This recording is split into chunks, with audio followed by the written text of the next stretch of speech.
Wer eine Hüftarthrose hat, selbst in einem ganz frühen Stadium, läuft anders. Oft ohne es zu merken. Doch genau dieses veränderte Gangbild kann ein Grund sein, warum plötzlich der unteren Rücken zwickt oder das Knie auf der anderen Seite wehtut. In diesem Video schauen wir uns an, was sich bei einer Hüftarthrose in deinem Gang verändert, welche Kettenreaktion das im Körper auslöst und das Wichtigste, wie du aktiv dagegen steuern kannst. Und falls du jemanden kennst, der mit der Hüfte kämpft, schick ihm dieses Video. Es könnte der Schlüssel zu schmerzfreier Bewegung sein. Was passiert im Gelenk?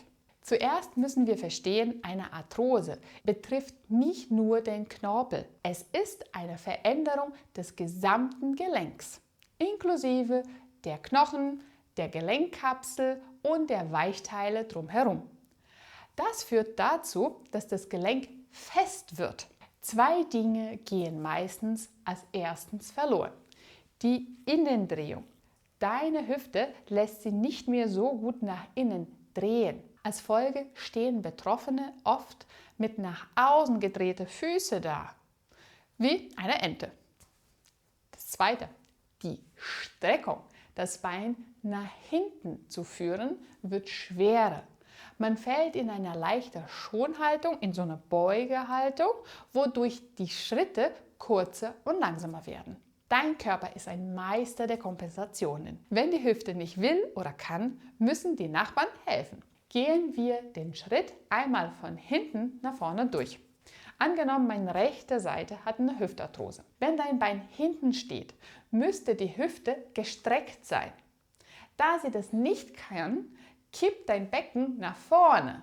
Die Folge, du landest in ein Hohlkreuz, was deinen unteren Rücken belastet. Die Schwungphase ist der Moment, wo du das Bein nach vorne bringen solltest. Hier zeigt sich oft die fehlende Innendrehung. Das Bein schwingt in einer Außenrotation nach vorne. Zusätzlich fehlt oft die Kraft in den tiefen Hüftbeuge. Um das Bein trotzdem nach vorne zu bekommen, hilft der Körper nach. Du schleuderst das Bein mit Hilfe vom Becken nach vorne und dazu, wenn du dann Ablaufphase hast, in dem Moment musst du viel mehr mit dem Fuß und dem Sprunggelenk. Da müssen viel mehr Arbeiten leisten, um dich kräftig nach vorne abzustoßen. Und zu guter Letzt, wenn du dann das betroffene Bein nach vorne bringst, in dem Moment, wo der Fuß vorne ist, beim Aufsetzen der Ferse sollte das Knie stabil strecken können. Doch bei einer Hüftarthrose ist die Muskulatur rund um das Knie oft damit beschäftigt, die Instabilität von der Hüfte auszugleichen, da die Kraft für eine saubere Streckung fehlt. Und sobald du dann das volle Gewicht auf das Gelenk kommt, steigt der Druck. Um den Schmerzen zu vermeiden, verkürzt du diese Zeit auf diesem Bein. Das Ergebnis ist ein unrhythmisches Gangbild. Man sieht ein deutliches Hinken, weil du so schnell wie möglich wieder auf das gesunde Bein flüchten möchtest. All diese Ausweichbewegungen können dazu führen, dass andere Bereiche im Körper, wie der untere Rücken, das Knie oder der Fuß, in Mitleidenschaft gezogen werden. Aber verstehe mich hier bitte nicht falsch. Es ist vollkommen normal und sogar gut, dass dein Körper Einschränkungen kompensiert. Dein Körper ist viel stärker und anpassungsfähiger, als viele denken. Er versucht nur, dich trotzdem von A nach B zu bringen. Schwierig wird es erst dann, wenn die Bedingungen dafür nicht geschaffen sind. Dann kann diese dauerhafte Überbelastung dafür sorgen, dass an anderen Stellen zusätzlich Beschwerden entstehen. Die gute Nachricht ist, mit den geeigneten Übungen kannst du deinen Körper gezielt dabei unterstützen, diese Einschränkung zu reduzieren. Du gibst deinem Körper damit die besten Voraussetzungen, damit er wieder besser funktionieren kann. Und wie das genau geht, das zeige ich dir jetzt. Die erste Übung, die Schrankenübung für die Innendrehung. Erinnerst du dich?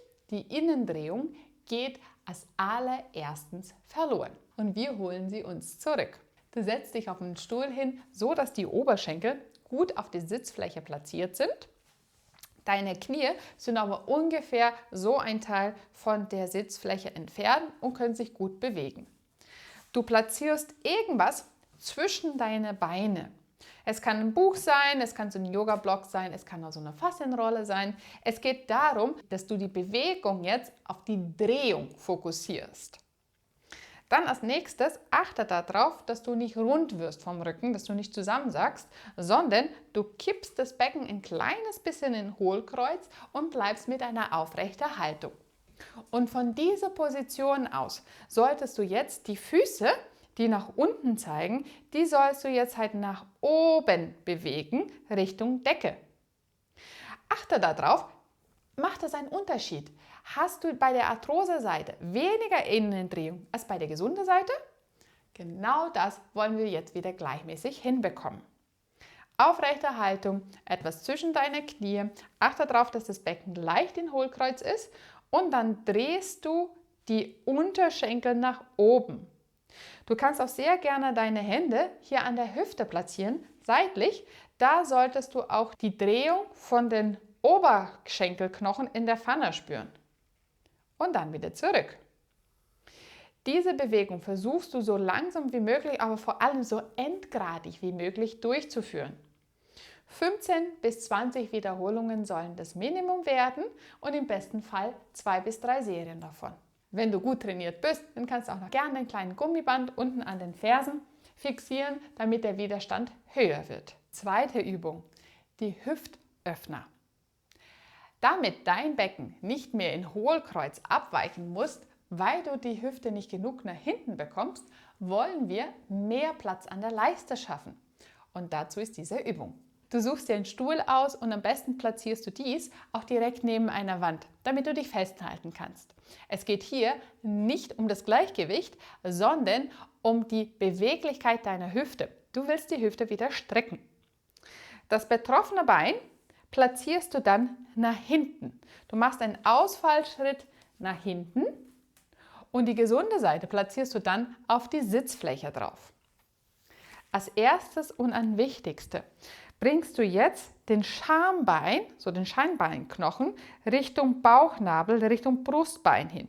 Du kippst das Becken weg von dem Hohlkreuz. Da müsstest du schon spüren, dass hier vorne in der Leiste eine leichte Dehnung zu spüren ist.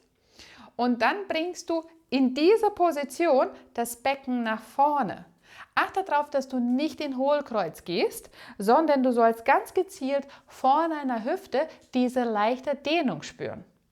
Und dann, wenn du den Bereich gefunden hast, wo du die leichte Dehnung spürst, verstärkst du dies, indem du das Becken noch weiter ein kleines bisschen nach vorne führst. Denk dran, Schambein Richtung Brustkorb und dann etwas wieder lösen. Schambein Richtung Brustkorb halten, das Becken ein kleines bisschen nach vorne führen und dann wieder lösen. Diese kleine Bewegung von etwas mehr in die Spannung etwas loslassen, aber nie komplett, wiederholst du dann für 20 Mal. Und gerne irgendwo festhalten, damit du dich mehr auf die Hüfte fokussieren kannst, als auf dem Gleichgewicht. 2 bis 3 Serien solltest du davon durchführen. Selbstverständlich dankt dein Körper es auch, wenn du es auf der gesunden Seite machst. Die dritte Übung ist gegen das Hinken, damit dein Becken stabiler wird und du auch länger auf der betroffenen Seite stehen kannst. Und um das auszuhalten, brauchen wir mehr Kraft von deiner Gesäßmuskulatur, vor allem von dem Gluteus medius. Und dafür nimmst du dann halt so ein Gummiband und platziert dieses direkt oberhalb von deinen Knie.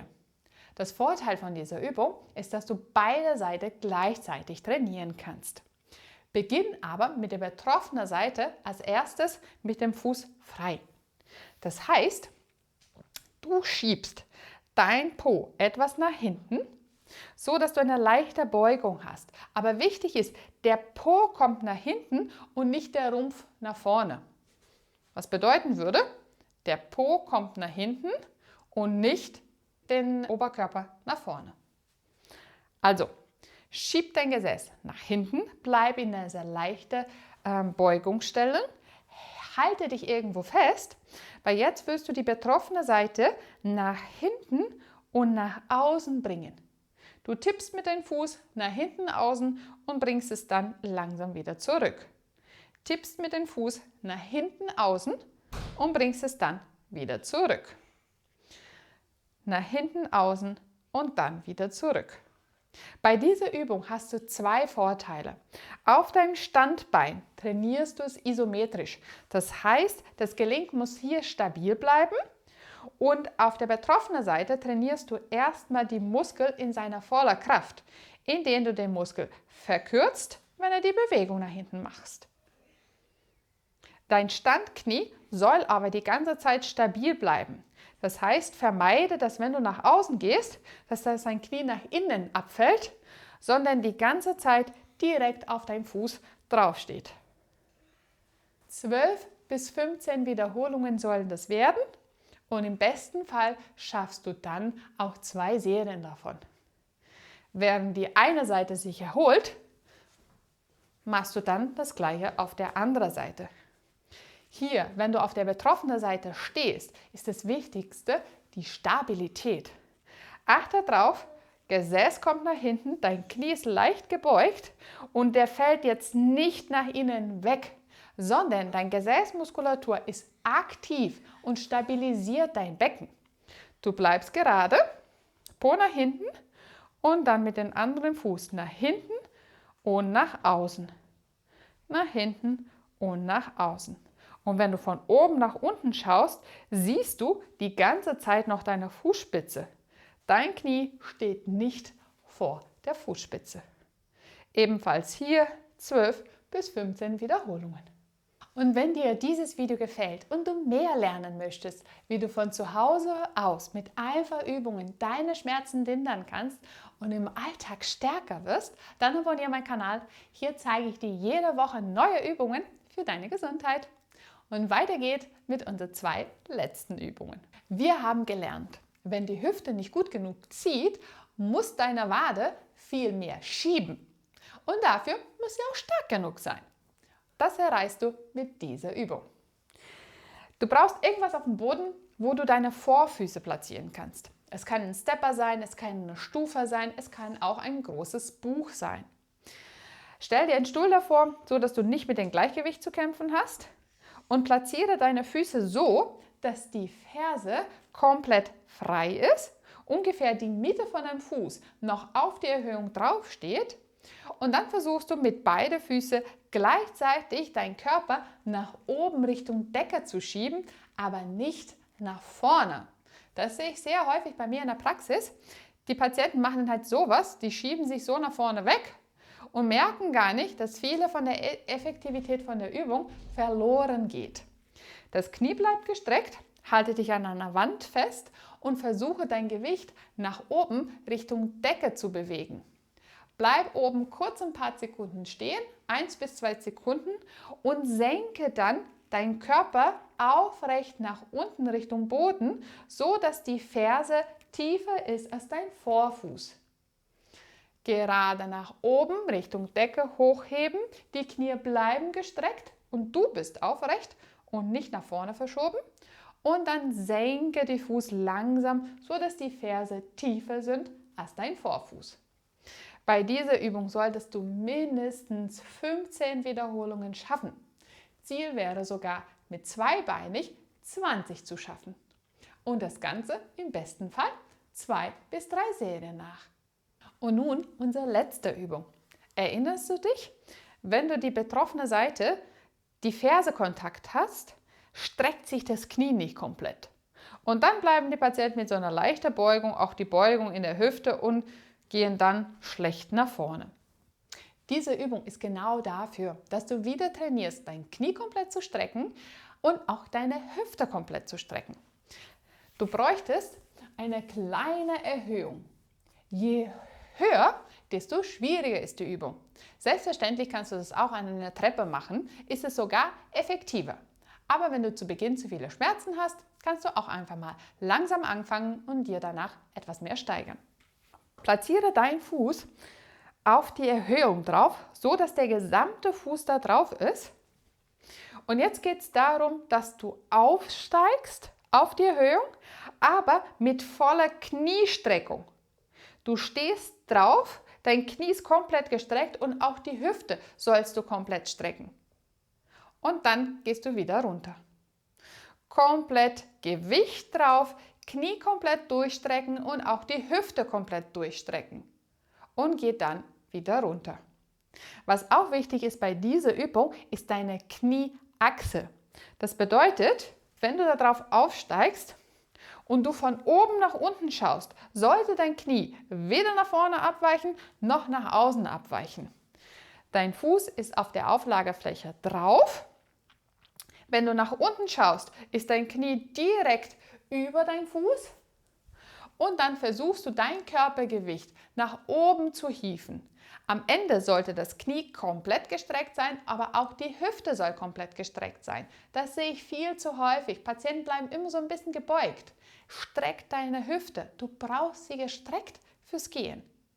Und dann wieder langsam nach unten. Bleib vor der Achse, bleib gerade, mach es für einen Spiegel. Und ebenfalls hier solltest du dann mindestens 12 bis 15 Wiederholungen schaffen. Im besten Fall machst du es auch 2 Serien davon. Und wie immer, es schadet auch nie, die andere Seite genauso zu trainieren. Hüfte durchgestreckt, Knie durchgestreckt, dein Körper ist nach vorne und dann langsam wieder runter.